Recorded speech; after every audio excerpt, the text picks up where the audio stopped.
سلفائٹ episode 11۔ آج میں Angel سے اپنے دل کی بات کہہ کر ہی دم لوں گا، میڈی نے فرضی کالر چھاڑتے ہوئے کہا تھا۔ تم سے نہیں ہوگا میڈی، البرٹ صاف کو تھا۔ تم جلتے ہی رہنا، دیکھنا آج میں یہ کام ضرور پورا کروں گا۔ میڈی کافی پرجوش تھا۔ ریسٹورانٹ میں اس کی ڈیوٹی 4 بجے شروع ہوتی تھی۔ وہ 3 بجے وہاں موجود تھا۔ میڈی اس ریسٹورانٹ میں پارٹ ٹائم ویٹر کا کام کرتا تھا۔ وہ آ گئی ہے میڈی، جاؤ اور فتح کر لو۔ البرٹ نے میڈی کو اکسایا تھا۔ اینجل اپنی مخصوص جگہ پر بیٹھی تھی۔ جاؤ اب، البرٹ نے کشمکش کا شکار کھڑے میڈی سے کہا تھا۔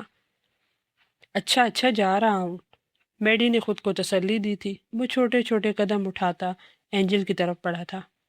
کیسی ہو اینجل؟ وہ اس کے سامنے بیٹھتے ہوئے پوچھ رہا تھا۔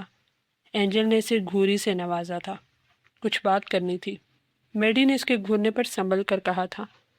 بولو۔ سرد لہجہ تھا۔ میڈی کا گلا خشک ہو گیا تھا۔ اس نے میز پر رکھا پانی کا گلاس اٹھا کر پیا تھا۔ اینجل اسے گہری نظروں سے دیکھ رہی تھی۔ کیا میں؟ بولو اب۔ ول یو میری می؟ میڈی نے آنکھیں بند کر کے کہا تھا۔ اس کا سانس اٹکا ہوا تھا۔ اینجل اسے حیرانی سے دیکھ رہی تھی۔ پھر میڈی کی حالت دیکھ کر بہت کوشش کرنے کے باوجود بھی وہ اپنی ہنسی ضبط نہیں کر پائی تھی۔ وہ ہنسی تھی اور ہنستی چلی گئی تھی۔ اس نے ہنسنے والی کون سی بات ہے اینجل؟ میڈی کو برا محسوس ہو رہا تھا۔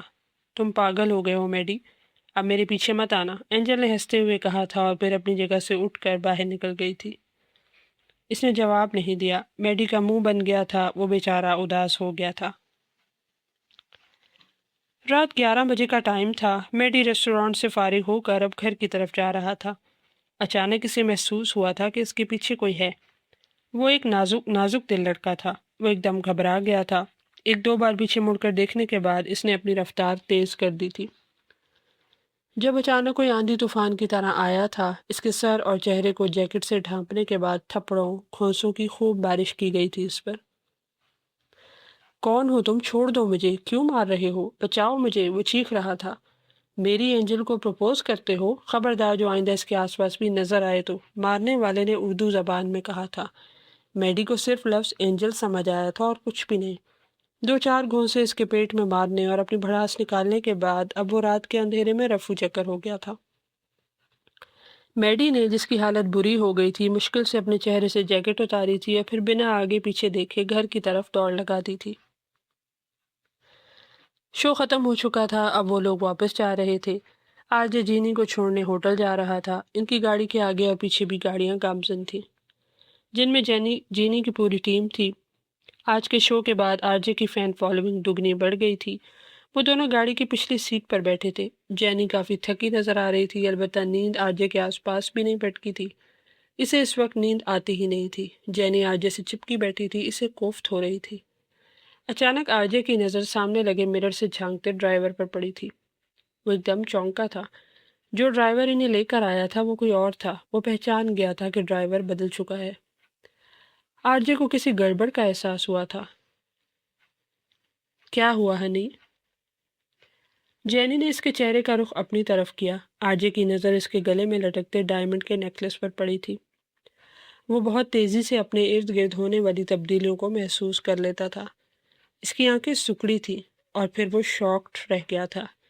اسے لاکٹ کے اندر مائکرو کیم نظر آ گیا تھا۔ اس سے پہلے وہ کچھ کہتا، اس کے موبائل نے چنگھاڑنا شروع کیا تھا۔ مکی کی کال تھی۔ ہیلو آرجے، کہاں ہو تم؟ میرا ایکسیڈنٹ ہو گیا ہے۔ مکی کی گھٹی گھٹی سی آواز ابھری تھی۔ گاڑی روکو، آرچے نے کہا تھا۔ کیا ہوا صاحب؟ آگے بیٹھے ڈرائیور نے پوچھا تھا۔ میں نے کہا گاڑی روکو، وہ چلایا تھا۔ جینی ڈر کے اس سے الگ ہوئی تھی۔ ڈرائیور نے گاڑی ایک جھٹکے سے روکی تھی۔ آرجے بنا کچھ کہے گاڑی سے باہر نکل گیا تھا۔ آرجے کی گاڑی کے پیچھے جو گاڑیاں تھیں وہ بھی ایک جھٹکے سے رکی تھیں۔ جینی اور ڈرائیور دونوں منہ کھولے حیرت سے دور جاتے آرجے کو دیکھ رہے تھے۔ وہ اسے کچھ نہیں کہہ سکتے تھے اور نہ روک سکتے تھے۔ وہ اپنی مرضی سے ان کے ساتھ جاتا تو الگ بات تھی۔ ڈرائیور نے گھور کر جینی کو دیکھا تھا۔ میرا کوئی قصور نہیں، میں نے کچھ نہیں کیا، اسے کوئی شک نہیں ہونے دیا۔ جینی اس کے گھورنے پہ منمنائی تھی، جبکہ ڈرائیور نے غصے سے گاڑی آگے بڑھا دی تھی۔ ایسا نہیں ہو سکتا، ہم اپنی منزل کے اتنا قریب آ کر یوں خالی ہاتھ نہیں رہ سکتے۔ وہ جو کوئی بھی تھا شدید غصے سے چلا رہا تھا۔ کمرے میں پڑے کمپیوٹر سسٹم اور کیمروں کو اس نے اٹھا اٹھا کر نیچے پٹک دیا تھا۔ باس، جینی نے پوری کوشش کی تھی، وہ اس کے ساتھ ہوٹل پہنچنے ہی والا تھا، پھر اچانک باس نے اس لڑکی کو منہ سے دبوچا تھا۔ مجھے وہ لڑکا ہر حال میں چاہیے، عین موقع پر اسے کیا معلوم ہوا تھا، اسے کس کی کال آئی تھی جو وہ گاڑی سے اتر گیا؟ بتاؤ مجھے، کون ہے غدار؟ باس کا غصے اور صدمے سے برا حال ہوا پڑا تھا۔ دفع ہو جاؤ میری نظروں سے، سامنے سے جاؤ۔ باس کے چیخنے پر لڑکی گھبرا کے کمرے سے باہر بھاگی تھی۔ آرچے، وہ ایک بار پھر پوری طاقت سے چلایا تھا۔ ہیلو آرچے، تم کہاں ہو؟ ابھی تک ہاسٹل نہیں پہنچے؟ میرا اتنا برا ایکسیڈنٹ ہوا ہے، گاڑی الٹ گئی تھی اور میں… جیسے ہی آرجے نے دوبارہ فون اٹھایا، مکی ایک بار پھر سے شروع ہو گیا تھا۔ بکواس بند کرو مکی، اور یہ ڈرامہ کیوں کر رہے ہو تم؟ اس کا دماغ پہلے ہی گھوما ہوا تھا، اوپر سے مکی کا ڈرامہ اسے سمجھ میں نہیں آ رہا تھا کہ کیا ہو رہا ہے۔ کون سا ڈرامہ؟ مکی سنبھل کر بولا۔ تمہارا ایکسیڈنٹ ہوا ہے نا؟ ہاں ہوا تو ہے۔ ہائے میری ٹانگ، بہت درد ہو رہا ہے۔ مکی کراہ رہا تھا۔ اچھا؟ آرجے نے اچھا پر زور دیا۔ گاڑی الٹ گئی اور تم الٹی گاڑی میں الٹے لٹکے مجھے فون پر آرام سے بتا رہے ہو کہ میرا ایکسیڈنٹ ہو گیا ہے۔ واہ، آرجے کو اتنا اسٹوپڈ سمجھا ہے؟ اس نے تنزیہ کہا۔ نہیں، وہ میں تو… مکی سٹپٹا گیا تھا، اس سے کوئی بہانہ نہیں بن رہا تھا۔ جلدی مرو گھر، میں انتظار کر رہا ہوں، آرجے نے کہتے ہوئے فون بند کیا۔ 5 منٹ بعد مکی اوپر سے نیچے آیا تھا۔ آرجے نے اسے گھوری سے نوازا تھا، وہ گھر میں بیٹھا ایکسیڈنٹ کا ناٹک کر رہا تھا۔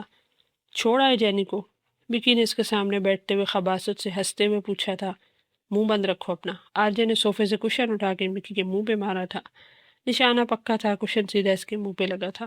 یار میری کوئی غلطی نہیں ہے، مجھے حشام بھائی نے کہا تھا کہ ایکسیڈنٹ کا ناٹک کروں تاکہ تم واپس آؤ، لیکن مجھے حیرت ہو رہی ہے تم سچ میں کیسے آ گئے؟ مکی کو واقعی حیرت ہو رہی تھی، وہ اچھی طرح جانتا تھا کہ آرجے کا دماغ کتنا تیز چلتا ہے۔ وہ 1 سیکنڈ سے پہلے اس کا ڈرامہ پکڑ لے گا، لیکن پھر بھی اس نے کوشش کی تھی۔ بس میری مرضی، آرجے نے بیزاری سے کہا تھا۔ وہ حشام بھائی چاہتا تھا کہ تم جینی کے ساتھ رات نہ گزارو، مکی نے ڈرتے ڈرتے بتایا تھا۔ اس شامو کی تو… اور تم میرے دوست ہو یا اس کے؟ آرجے نے دوسرا کوشچن اٹھا کر مارا تھا اسے۔ یار مار کیوں رہے ہو؟ میں نے بس حشام بھائی کی بات مانی ہے، پہلی دفعہ۔ مکی اچھلا تھا، جبکہ آرجے نے کوئی جواب نہیں دیا تھا۔ وہ اب 2 انگلیوں اور ایک انگوٹھے کی مدد سے اپنی کنپٹیوں کو مسل رہا تھا۔ اسے پچھلے کچھ دنوں میں بارہا محسوس ہو رہا تھا کہ کوئی اس پر نظر رکھے ہوئے ہے۔ اس کی چھٹی حس اسے کئی بار چوکنا کیا تھا، لیکن آج تو حد ہی ہو گئی۔ آخر جینی کس کے کہنے پر پاکستان مجھ سے ملنے آئی تھی؟ وہ سوچ رہا تھا۔ لیکن میں واپس کیوں آ گیا؟ میں وہاں جا کر بھی تو پتہ لگا سکتا تھا نا۔ لیکن شاید وہ نہیں جانتا کہ حشام جبلیل کی دعا اسے کتنے بڑے نقصان سے واپس بچا کر لائی تھی، نہ صرف نقصان بلکہ گناہ سے بھی۔ توبہ توبہ، کیسا زمانہ آ گیا ہے! آج کل تو بیٹیوں پر ذرا بھروسہ نہیں کیا جا سکتا۔ زبیدہ آپا نے ناک چڑھا کر پاس بیٹھی آسیہ بیگم سے کہا تھا۔ کیا ہوا زبیدہ، خیر تو ہے؟ آسیہ بیگم نے پوچھا۔ ارے وہ گلی کے کونے پہ جو حاجی صاحب ہیں نا، ان کی بیٹی کی شادی تھی کل۔ عین بارات والے دن لڑکے کو پتہ چل گیا کہ لڑکی کا پہلے کہیں اور چکر تھا۔ حاجی صاحب انتظار کرتے رہ گئے، بارات ہی نہیں آئی۔ ویسے تو حاجی بنے پھرتے ہیں اور اولاد کو لگام نہیں ڈالی، پورے محلے میں بدنام ہو گئے، زبیدہ آپا نے حقارت سے کہا تھا۔ واشنگ مشین سے کپڑے نکالتی خانم کے ہاتھ کام پہ تھے۔ اس کا نازک سا دل ڈوب کے ابھرا تھا۔ اسے کچھ یاد آ گیا تھا جس نے اسے ڈرا کے رکھ دیا تھا۔ بس آپا، اللہ سب کی بیٹیوں کی حفاظت کرے، آمین۔ آسیہ بیگم نے صدقے دل سے دعا کی تھی۔ میں کہتی ہوں کہ خیر سے اپنی بچیاں بھی شادی کے لائق ہو گئی ہیں، کوئی دیکھ کر ان کا بھی کر دو، اس سے پہلے کہ کچھ غلط ہو، زبیدہ آپا نے رازداری سے کہا تھا۔ ماہم کے کان جو اسی طرف لگے ہوئے تھے، یہ بات سن کر اسے سخت غصہ آیا تھا۔ ویسے زبیدہ آپا، آپ کی اپنی بیٹیوں کی عمر کیا ہے؟ ماہم نے اچانک باہر آ کے پوچھا تھا۔ خانم اس کا ارادہ سمجھتے ہوئے ماہم کو گھوری تھی، لیکن وہ ماہم ہی کیا جو باز آ جائے۔ ارے میری بیٹیاں تو ابھی بچیاں ہیں، معصوم اور نیک شریف، پورے محلے میں ڈھونڈنے سے بھی ایسی لڑکیاں نہیں ملیں گی۔ زبیدہ آپا نے اپنی بیٹیوں کی تاریخ میں زمین و آسمان کے کلابے ملا دیے تھے۔ جی جی بالکل، ایک 28 سال کی، دوسری 30 سال کی۔ ابھی تو دودھ پیتی ہیں وہ، اور نیک شریف اتنی ہے کہ ہر وقت دوسرے لوگوں کے گھروں میں موجود رہتی ہیں، اور لڑکوں کی ایک لمبی لائن آپ کے گھر کے باہر لگی ہوتی ہے۔ ماں ہم نے زبیدہ آپا کے انداز میں ہاتھ ہلا ہلا کر کہا تھا۔ زبیدہ آپا کی تو آنکھیں پھٹی رہ گئی تھیں۔ توبہ توبہ، کتنی زبان چلتی ہے اس لڑکی کی، دیکھ لینا آسیہ، یہ تمہاری ناک کٹوائے گی۔ زبیدہ آپا نے چائے کا کپ غصے سے چھوٹی سی میز پر رکھتے ہوئے کہا تھا۔ ہاں ہاں، جائیے جائیے، میں بد زبان ہی ٹھیک ہوں۔ ماں ہم دو چار اور سناتی اندر جا چکی تھی۔ بس اب نہیں آتی میں تمہارے گھر۔ زبیدہ آپا ناراض ہو گئی تھی۔ ارے آپا، یہ نادان ہے، اس کو میں پوچھتی ہوں، آپ بیٹھ جائیے، ناراض نہ ہوں۔ آسیہ بیگم نے بوکھلا کر کہا تھا، جبکہ خانم نے مشکل سے اپنی مسکراہٹ کو ضبط کیا تھا۔ نہ بس، اللہ معاف کرے تمہاری بیٹیوں کو، تو میں نے اچھا سمجھا تھا۔ دیکھا کیسے زبان چلا کر گئی ہے یہ ماہم میرے سامنے۔ زبیدہ آپا کو یقین نہیں آ رہا تھا کہ ماہم یوں ان کی بیٹیوں کے بارے میں منہ پر بات دے مارے گی۔ بیٹھ جائیں آپا، شادیاں بھی ہو جائیں گی ہماری، لیکن اپنے وقت پر۔ خانم نے مسکراتے ہوئے کہا تھا۔ 2 مہینے گزر گئے تھے، روحان جبیل نام کا بھوسا اس کے دماغ سے ہمیشہ کے لیے مٹ چکا تھا۔ مارچ کے آخری دن تھے، سردی کی شدت میں کافی حد تک کمی آ گئی تھی۔ اس کے اور ماہم کے فائنل پیپر ہونے والے تھے۔ خانم نے اب اکیڈمی جانا بھی بند کر دیا تھا، وہ گھر ہی میں تیاری کر رہی تھی۔ وہ اپنا نمبر بھی بند کر چکی تھی، جس سے حفصہ اور اس انسان سے اس کی جان چھوٹ گئی تھی جو اسے میسج کرتا تھا۔ ایک بات پوچھوں آسیہ، اگر تم برا نہ مانو تو؟ زبیدہ آپا اب نہ جانے کیا جاننا چاہتی تھی۔ جی جی آپا پوچھیں۔ پورے محلے میں باتیں ہو رہی ہیں کہ ہر ہفتے ایک لمبی سی گاڑی تمہارے دروازے پر آ کر رکتی ہے۔ خیر سے کون ہے وہ؟ کس کی گاڑی ہے؟ زبیدہ آپا کے سوال پر خانم کا رنگ پھیکا پڑا تھا۔ ارے آپا، وہ گاڑی میرے تایا زاد بھائی کی ہے، بہت بڑا آدمی ہے، پہلے باہر رہتا تھا، اب پاکستان شفٹ ہو گیا ہے، کبھی کبھی خیریت دریافت کرنے آ جاتا ہے۔ آسیہ بیگم نے سنبھل کر جواب دیا تھا۔ اچھا اچھا، لیکن پھر بھی لوگ تو باتیں بناتے ہیں نا کہ لمبی گاڑی میں جانے کون آتا ہے ان کے گھر۔ بھائی شریفوں کا محلہ ہے، ایسی ویسی بات بننے میں دیر نہیں لگتی۔ زبیدہ آپا جو کہنا چاہ رہی تھی آسیہ بیگم اور خانم اچھے سے سمجھ گئی تھی۔ زبیدہ آپا تو خطرے کی گھنٹی بجا کر جا چکی تھی، جبکہ پیچھے وہ دونوں خاموش ہو گئی تھی۔ خانم کو خود یہ سمجھ نہیں آتی تھی کہ ہمدان انکل ان پر اتنے احسانات کیوں کر رہے تھے۔ پہلے تو انہیں خیال نہیں آیا تھا، اب اچانک۔ سیٹھ ہمدان اس گھر میں ہمیشہ خانم کی غیر موجودگی میں آئے تھے۔ وہ اکثر کالج اور اکیڈمی ہوتی تھی جب وہ آتے تھے، اور اب جب سے وہ گھر میں تھی صرف ان کا ڈرائیور آتا تھا سامان لے کر۔ خانم کو انہیں دیکھنے کا تجسس تھا، لیکن وہ ابھی کچھ کہہ نہیں سکتی تھی۔ شام کو پھر ہمدان کا ڈرائیور آیا تھا، گاڑی سامان سے بھری ہوئی تھی، کھانے پینے کا سامان، سودا سل، پھل، کپڑے، ڈھیروں سامان تھا۔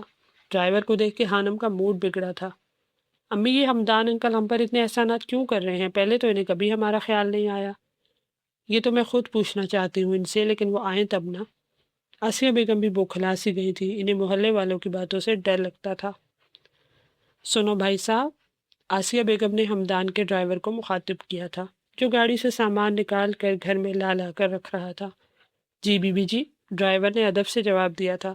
ہمدان سے کہنا ان سب کی ضرورت نہیں ہے، ہم اپنے گھر میں بہت خوش ہیں، اور آئندہ ان سب تکلفات کی زحمت نہ کریں۔ ٹھیک ہے بی بی جی، آپ کا پیغام صاحب تک میں پہنچا دوں گا۔ وہ پچھلے 1 مہینے سے پیرس گئے ہیں اپنی بیٹی سے ملنے، لیکن مجھے فون پہ تلقین کرتے ہیں کہ میں یہ سب آپ کے گھر وقت پہ پہنچاتا رہوں۔ ڈرائیور اپنی ڈیوٹی پوری کر رہا تھا۔ ٹھیک ہے، لیکن اس بار فون آئے تو اسے کہنا کہ جب واپس آئے تو مجھ سے ملے، آسیہ بیگم نے الجھے ہوئے لہجے میں کہا تھا۔ ڈرائیور سر جھکا کر واپس چلا گیا تھا۔ زبیدہ آپا کی باتوں نے آسیہ بیگم کو پریشانی میں ڈال دیا تھا۔ آرجے نے کچھ دنوں کے لیے اپنے سوشل میڈیا پر جتنے بھی اکاؤنٹس تھے بند کر دیے تھے۔ وہ کچھ دن اس دنیا سے الگ رہنا چاہتا تھا جہاں لوگ اسے جاننے لگے تھے، اور جاننے کے ساتھ ساتھ اس پر نظر بھی رکھی جا رہی تھی۔ یونیورسٹی سے فارغ ہونے پر وہ شام کے پاس چلا گیا تھا۔ مکی اس کے ساتھ تھا، وہ دنیا گھومنا چاہتے تھے۔ آرجے نے مکی کو سختی سے منع کیا تھا کہ وہ سوشل میڈیا پر ان کی تصاویر کو شیئر نہ کرے۔ لوگ حیران تھے کہ آرجے کہاں چلا گیا تھا۔